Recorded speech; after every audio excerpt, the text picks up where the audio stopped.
my channel, The Mental Traveler. I'm Caro Herrera, and today I'm going to be reviewing a historical fiction series called The Conquest trilogy, written by Tracey Warr. The first book is called Daughter Last King, the second novel is The Drowned Court, and the final installment is The Anarchy. Book 1 was published in 2016, Book 2 a year later, and Book 3 came out in 2020. Before I begin, I would like to point out that regarding spoilers, this is based on historical events, so it's not like the outcome of the story is unknown, but if you don't really want to know what takes place to the woman who's the protagonist of this trilogy and who really did live, then beware.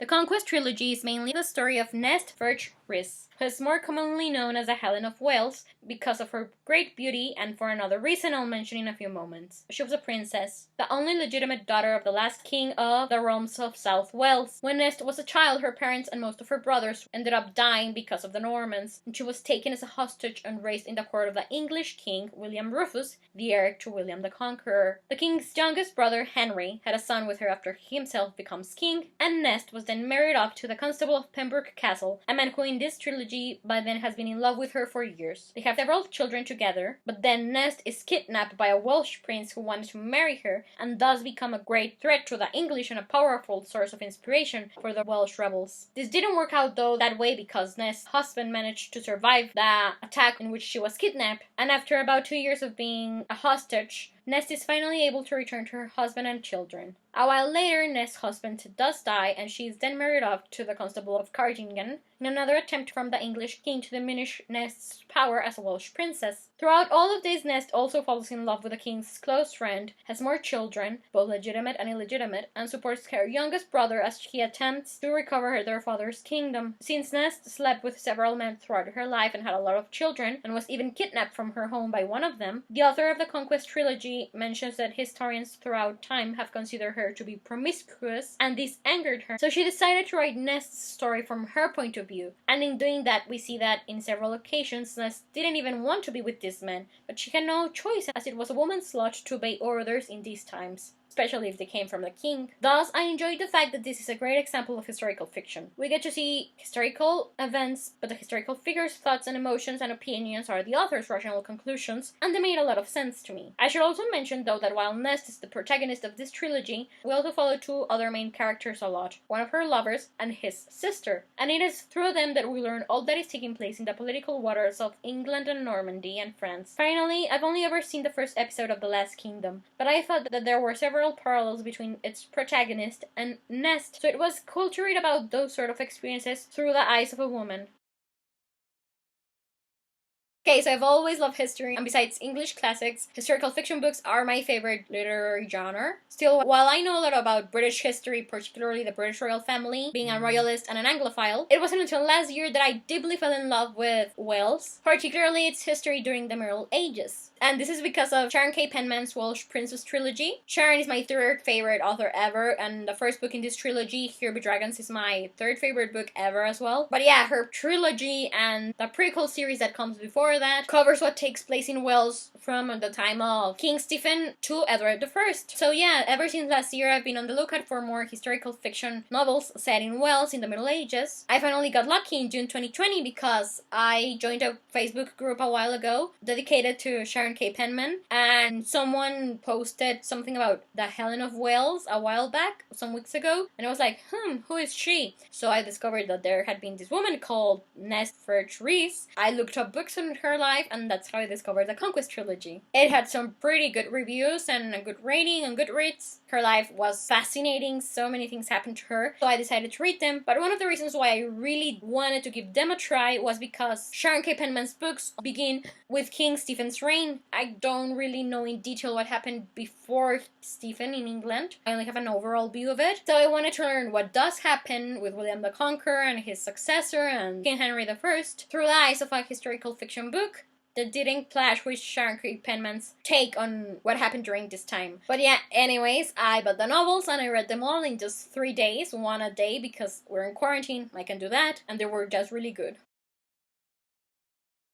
Okay, so I really enjoyed the Conquest trilogy and I give it a 4.5 out of 5 stars review. I highly recommend them. I had some minor issues with the author's writing style, which I shall mention later on. But apart from that, I really loved Nest's story and I'm so happy to have discovered her. And thus I'm thankful for the author for writing these novels and I told her so on her Facebook page. But yeah, why did I love them so much? Well, for starters, evident that the author did an outstanding amount of research for her books, and being a journalist myself, I admire her for it. But I really appreciated the fact that she actually wanted to take a case defending Nest from other historians, whom, as I said, have cast her on the role of a doctress, when maybe she didn't even really want it to be that, and she was forced into that role. And I mean, talking about Nest herself, she's a great protagonist. I really look up to her. I loved her. I love that she was someone I could cheer on and identify with at times. I love that she was flawed because that makes her more relatable. And then she just really brought home with her story just how unfair women were treated back in the Middle Ages. They had no voice at all, no power to rule over their own lives. So I admire them for this kind of courage, for living every single day until they died, even as they felt they were like suffocating by how the men around them controlled them. But yeah, getting back to Nest, as I sort of mentioned before, she had quite a legendary life. And I mean, even if the author imagined some bits of it, those bits even made sense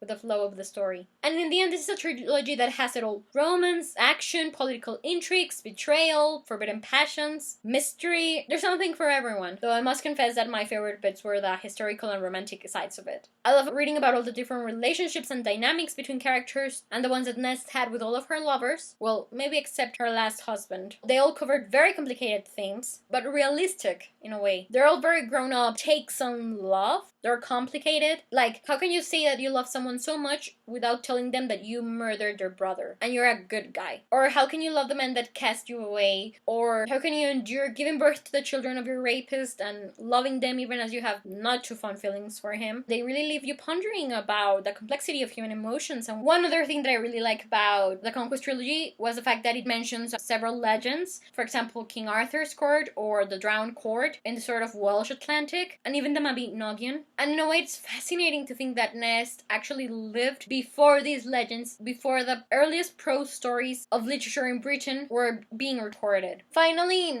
I love learning more about William the Conqueror and the rules of his two sons, because as I said, I only knew what happened after they died. So it's very cool to know what will happen to their dynasty. The slight issues that I have with the author's writing style. For example, she starts the first book with like Nest being this old woman writing her life on this journal. And at times, the pace of the story is like jumping to and fro from different time periods in her story. And then there's this section with other two main characters where we learn what's happening through letters. But then the trilogy moves forward and the author drops the journal technique as well as the letter writing one. While I'm glad that she did this, it did seem a bit inconsistent. Like she was trying all these writing styles in which she could record her story. Another issue that I have with her writing style is that when Nest is kidnapped against her will, she and her kidnapper have this really complicated relationship. And I would have liked it if the author had given us more of the PTSD that Nest goes through during and after her ordeal. Because, okay, I guess that back then it was more common for women to be in these sort of situations. But in the end, we're still human. Regardless of the fact that we live in the Middle Ages or that we live in 2020, we've always dealt with PTSD, even if back then it wasn't known as that. So it would have been a very interesting challenge and experience for the reader to get into the mindset